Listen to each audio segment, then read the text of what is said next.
तो अपने समय में एक बहुत प्रसिद्ध चोर थे, मीणा जाति के थे। उनका नाम था घाटम दास जी मीणा। उनके जीवन में एक बार परिवर्तन आया, बड़ा विलक्षण परिवर्तन। उनके पिता ने मरते समय अपने पुत्रों को बुलाया, बोले भाई देखो अब मैं तो मर रहा हूँ, मैं अब बचूंगा नहीं, पर हमारी अंतिम बात सुन लो, इसका पालन करोगे तो तुम सब सुखी रहोगे। ने क्या बताया कि देखो भूल के कभी कथा नहीं सुनना। हाँ, कहीं तुम सत्संग में साधु महात्मा कुछ न कुछ कीर्तन करते हैं, कथा कहते हैं, सत्संग करते हैं, वहां तुम मत जाना। तुम वहां जाओगे, कथा सुनने लगोगे तो फिर तुम्हारा धंधा छूट जाएगा, पर बच्चे क्या खाएंगे? कथा सुनोगे तो चोरी कैसे करोगे? तो चोरी तो फिर नहीं होगी, हमारा पैतृक व्यवसाय चोरी का ही है, तो चोरी तो फिर होगी नहीं। तो इसलिए कथा नहीं सुनना। पिताजी तो कह के चले गए कि कथा मत सुनना, नहीं तो चोरी नहीं होगी। लड़के सब पितरी आज्ञा पालक थे, वो सब कथा वथा नहीं सुनते थे, अपना उपद्रव करते थे। एक दिन घाटम जी के जीवन में ऐसी घटना घटित हो गई। पुलिस पीछे पड़ी थी और उनको भागना था, और ऐसी जैसी ये लोग बैठे हैं, कम से कम कितने 1000-2000 लोग तो होंगे कम से कम, कि ज्यादा होंगे हैं, जो भी हो। अब इतनी भीड़ बैठी हो, अब वहीं से निकलना हो तो क्या करोगे? तो उसी में से निकला वो। पिताजी की बात याद है, पिताजी के अंतिम वचन थे कथा नहीं सुनना। तो उसने कान में उंगली लगा ली। लेकिन विलक्षण बात यह हुई कि जब कथा का पंडाल आया, उसी समय उसके पैर में दौड़ते दौड़ते एक ऐसा कांटा लगा कि इधर पैर में लगा और ऊपर से निकल आया। कराह उठा, चल नहीं पा रहा था, पर कांटे लगे हुए पैर से कैसे भागे, भागने के लिए कांटा निकालना जरूरी हो गया। तो उसकी कान से उंगली निकल गई और कराहते हुए उसने अपने पैर के तलुए में लगा हुआ कांटा निकाल दिया। इतने बीच में कान में कथा घुस गई।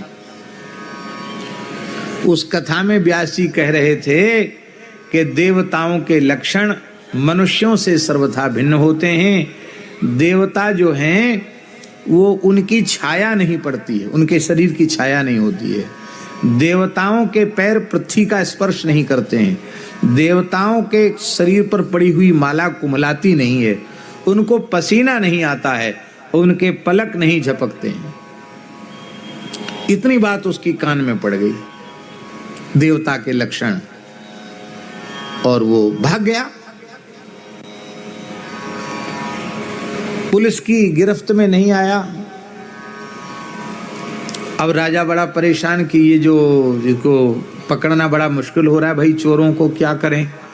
तो एक गुप्तचर ने कहा कि हम पकड़ के दिखाएंगे। कैसे दिखाओगे? बोले चोर बदमाश सब देवी के भक्त हैं, काली मैया के। जंगल में एक काली जी का स्थान है, वहाँ काली जी के सामने ये अपना हिस्सा बांट करते हैं, वहीं भेड़ा बकरा काटते हैं, वहीं खाते हैं, देवी के नाम पर मद्य मांस का उपयोग करते हैं। तो ये जाते हैं बीच बीच में जंगल में देवी के स्थान पर। तो उसी समय एक गुप्तचर काली का स्वरूप बनाकर वहां छिप गया, और उसी दिन उनकी सब हिस्सा बांट होने वाली थी। और जैसे ही उन्होंने काली का पूजन किया, सोई वो जो गुप्तचर काली बना हुआ था ना, देखा होगा मुखौटा बांध करके, सो काली का मुखौटा बांध के जीभ लपलपाती भई, तलवार लेकर के चीखते चिल्लाती भई, नकली काली। असली काली तो वो थी नहीं, वो तो अभिनय कर रहा था। नकली काली आ गई और उन्होंने कहा तुम सब मेरे बच्चों में बहुत खुश हूँ, बहुत प्रसन्न हूँ, क्या चाहिए? और नाचने कूदने लगी काली। सब बड़े खुश हुए कि आज तो काली साक्षात दर्शन दे रही है। घाटम जी भी वहीं खड़े थे। घाटम जी ने कहा भैया कथा में व्यास जी तो कह रहे थे कि छाया नहीं पड़ती, इसकी तो छाया पड़ रही है, इसके तो पसीने आ रहे हैं, क्योंकि वो हाथ में जलती हुई लकड़ी लिए थी काली, तो इसको तो गर्मी लग रही थी, पसीना आ रहा है, इसके तो पलक भी गिर रहे हैं, इसके शरीर की छाया भी पड़ रही है, और ये तो कोई गुप्तचर है। अब इनको समझाएंगे तो ये समझेंगे नहीं, ये तो काली की भक्ति में मग्न हैं, अपने को यहाँ से खिसक लेना चाहिए। वो धीरे से घाटम जी वहां से खिसक गए और इतने ही बीच में पुलिस आ गई, सब चोर पकड़े गए और सबको फांसी की सजा हो गई, सबको मृत्युदंड, क्योंकि बड़े अपराधी थे, बहुत डकैती, हत्या, लूटपाट में उनका नाम था। अब घाटम जी को बड़ा दुख हुआ कि मेरे पिताजी मरते मर गए। बताओ, कथा सुनने कितनी बढ़िया चीज है कथा। थोड़ी देर कथा सुन ली तो मेरे जीवन में इतना बड़ा, मैं मौत से बच गया। अब तो महाराज कथा जरूर सुननी चाहिए। सो घाटम जी जंगल में घूमने लगे। एक महात्मा घोर जंगल में झरने के सहारे थे, जल का सुपास था, वहां पहुंचे। बाबा बाबा, खोल अपनी किवरियां, भीतर घसे। बाबा धूना पर बैठकर भजन कर रहे थे। ये कैसे आयो? बोले हमको कथा सुनाओ। अब 2 बजे रात को, 1:30 बजे रात को कोई किसी महात्मा के पास पहुंच जाए और धमका के कहे कि कथा सुना दो, कथा सुनाने का समय है क्या? भाई समय से सब काम होता। महात्मा बोले भाई कैसे? बोले नहीं, तुम कथा सुनाओ, अभी कथा सुनाओ, हमको सत्संग सुनाओ। सारी घटना बताई। देखो हम चोर हैं, चोरी करना हम छोड़ नहीं सकते, नहीं हमारे परिवार के लोग भूखे मर जाएंगे, हमको कोई बढ़िया बात सुनाओ, सत्संग की बात सुनाओ। तो संत जी को दया आ गई, सारी बात समझी। अरे ये घाटम दास नाम का चोर है, ये तो बड़ा भारी चोर है, बड़ी प्रसिद्धि है इसकी, इसको भजन साधन बताएंगे तो ये करेगा नहीं। तो कहा लो तुलसी की माला पहन लो और राम राम किया करो, राम राम राम राम, जगने से लेके सोने तक, सोने से लेके जितना, जब खबर आ जाए तब राम राम राम राम भीतर से किया करो। और देखो जो काम तुम करते हो करो, हम मना नहीं करते हैं, लेकिन अब ऐसा करो कि अब जो चीज भगवान को भोग नहीं लगती उसको मत खाया करो। बोले सुन नहीं खाएंगे, तो अब बाजरे की रोटी तो खा सकते हैं, छाछ महेरी रावड़ी तो खा सकते हैं। बोले हाँ सो खाओ, बाकी वो ऊट पटांग चीज मत खाओ। बोले नहीं खाएंगे। और देखो राम राम करो, राम राम करेंगे, और बिना नहाए मत खाना, स्नान करके खाना, मन ही मन भगवान को निवेदन करके खाना। बोले ये भी कर लेंगे। और उन महात्मा ने एक नियम और बता दिया कि तुम कभी झूठ मत बोलना, मन वाणी क्रिया से सत्य भाषण करना, जो बात सच्ची है उसको कह देना, जो हो सो होगा, सो अच्छा ही होगा, चिंता मत करना। और तिलक जरूर लगाना, भले तुम चोरी करो चाहे कछु करो, वो तिलक जरूर लगाना, तिलक मत छोड़ना। तुलसी रहना चाहिए, तिलक रहना चाहिए, और जो है जो चीज भगवान को भोग नहीं लगती वो खाना नहीं।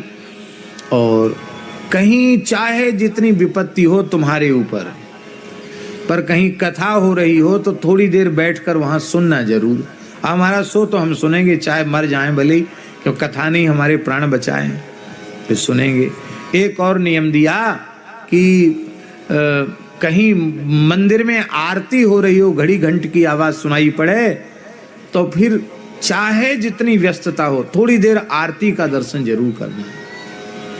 महाराज जी भगवान के मंदिर में जब आरती होती है तो आरती की ज्योति में जो भगवान के विग्रह के मुखारविंद का दर्शन करते हैं उनको 10,000 कपिला गायों के दान का पुण्य तत्काल प्राप्त हो जाता है। आरती का दर्शन जरूर करना। बोले ठीक है।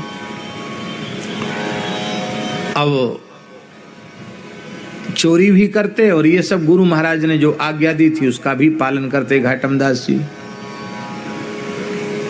एक दिन ये महाराज अलवर महाराज के यहाँ चोरी करने गए। किसके यहाँ? राजा के यहाँ चोरी करने गए।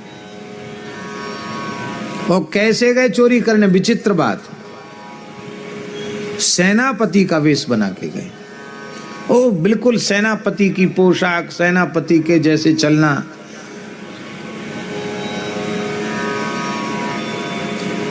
और इधर से तो गए साधारण घोड़े पर बैठ करके, अपना जो घोड़ा उनके पास था। और जैसे ही वहां पहुंचे तो जो महल का दरबान था उसने पूछा कौन? तो गुरुजी की बात याद आई। गुरुजी ने कहा था झूठ मत बोलना। कहा चोर। कहा कौन? कहा चोर। तो दरबान शक पका गया कि चोर अपने को चोर थोड़ी बोल सकता है, ये तो सेनापति जी हैं और ये डांट रहे हैं हमको कि तुम सेनापति को भी नहीं पहचानते, आंख फूट गई क्या तुम्हारी? बोले सरकार हजूर क्षमा करना, हम आपको पहचान नहीं पाए, आपके लिए थोड़े ही हम दरबान हैं, आप तो प्रेम से भीतर जाओ। भीतर घुसा दिया उसने। आगे फिर ड्योढ़ी पर एक सिपाही मिला, उसने कहा कौन? बोले चोर। अरे साहब हम आपको भूल गए, आप सेनापति जी हैं, भीतर पधारो। और उनको ये भी हो जाता था कि वहां भी तो मिला होगा चौकीदार, जब उसने भीतर कर दिया तो फिर आगे बढ़ते चले गए। और सबने यही सोचा पहरेदारों ने कि कोई अत्यंत आवश्यक गुप्त मंत्रणा की बात है जो आधी रात के समय इनको बुलाया है। और ये भीतर गए और भीतर जाकर के महाराज साहब के शयन कक्ष तक पहुंच गए। अब छोटी मोटी चोरी राजा के यहाँ करने की तो जरूरत है नहीं। रानी ने सोते समय अपने हीरे जवाहरात से जड़े हुए बहुमूल्य आभूषण उतार के रखे थे। राजा साहब ने भी अपने कुछ आभूषण रखे थे। तो महाराज और महारानी के आभूषणों को तुरंत कपड़े में बांधा और वहां से खिसके, और जाते समय इन्होंने राजा का शाही घोड़ा लिया, जो राजा का अपना निजी घोड़ा था, जिस पर राजा ही सवारी करते थे। विशेष घोड़ा था, काले रंग का घोड़ा था, अरबी घोड़ा था। उस घोड़े पर इन्होंने सवारी किया, लगाम कस करके और चले।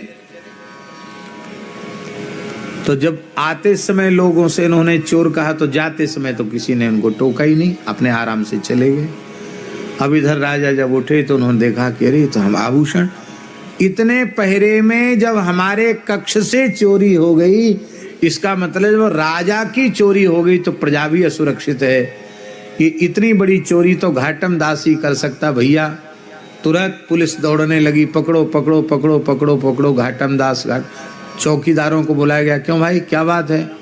बोले महाराज सेनापति जी आए थे, हमने तो पूछा था कौन? बोले हम चोर। तो हम तो सेनापति, अपने चोर अपने को चोर थोड़ी कहेगा। राजा ने तत्काल सेनापति को जवाब तलब किया। सेनापति ने कहा हजूर हम तो अपनी छावनी में ही थे, हम तो आए नहीं, रात को हम तो उठ के आए नहीं। तो सबको पक्का हो गया कि घाटम दास ही था। तो अभी भाग के कहीं गया थोड़ी होगा, पकड़ो उसको। घाटम दास भाग रहे थे शाही घोड़ा पर बैठ करके, इधर चारों ओर से घुड़सवार दौड़ रहे थे। अब सवेरा हो गया।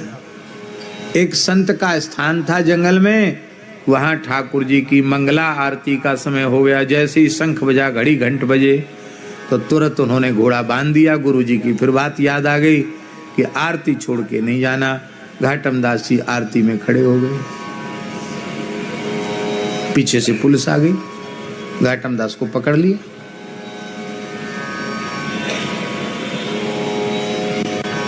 माल बरामद हो गया, चोरी का माल बरामद हो गया और घोड़ा भी बरामद हुआ। लेकिन आश्चर्य था, वो घोड़ा बरामद तो हुआ पर घोड़े का कलर बदल गया। क्या बदल गया? रंग बदल गया। घोड़ा था काला, वो हो गया एकदम दूध के जैसा सफेद। तो बोले साहब चोर तो पकड़ा गया, माल भी बरामद हो गया, लेकिन घोड़ा बदल गया है। राजा ने कहा घोड़ा तो वही है, लेकिन कलर इसका कैसे बदला? घाटम दास से पूछा। घाटम दास झूठ तो बोलते नहीं थे, सारी सच्ची बात उन्होंने बता दी। मैं सेनापति बन के आया और भगवान की आरती में खड़ा था, तो मेरे प्राण बचाने के लिए ठाकुर जी ने घोड़े का रंग बदल दिया। इतना सुनती अलवर नरेश ने उनको प्रणाम किया। बोले आप संत हैं, आपके लिए ठाकुर जी ने घोड़े का रंग बदल दिया। आपको हम दंड तो नहीं देंगे, लेकिन अब आप संत हैं, आपको चोरी करना शोभा नहीं देता, आप क्यों करते हैं चोरी? बोले महाराज हमारे कोई धंधा नहीं है। बोले ठीक है, आपको माफ़ी दी जाती है, जमीन जायदाद दी जाती है, आप प्रेम से भगवत भजन करो और भजन कराओ। मलुकदास जी महाराज ने संत नामावली में घाटम दास जी का नाम लिया है और नाभाजी ने भक्तमाल में भी उनका नाम लिया है। महाराज जी इसमें मलुकदास जी महाराज ने तो लिखा है कि सारे भारत के संतों में ये प्रसिद्धि थी कि घी खाना हो तो घाटम दास के यहाँ जाओ। बोलो भक्त वत्सल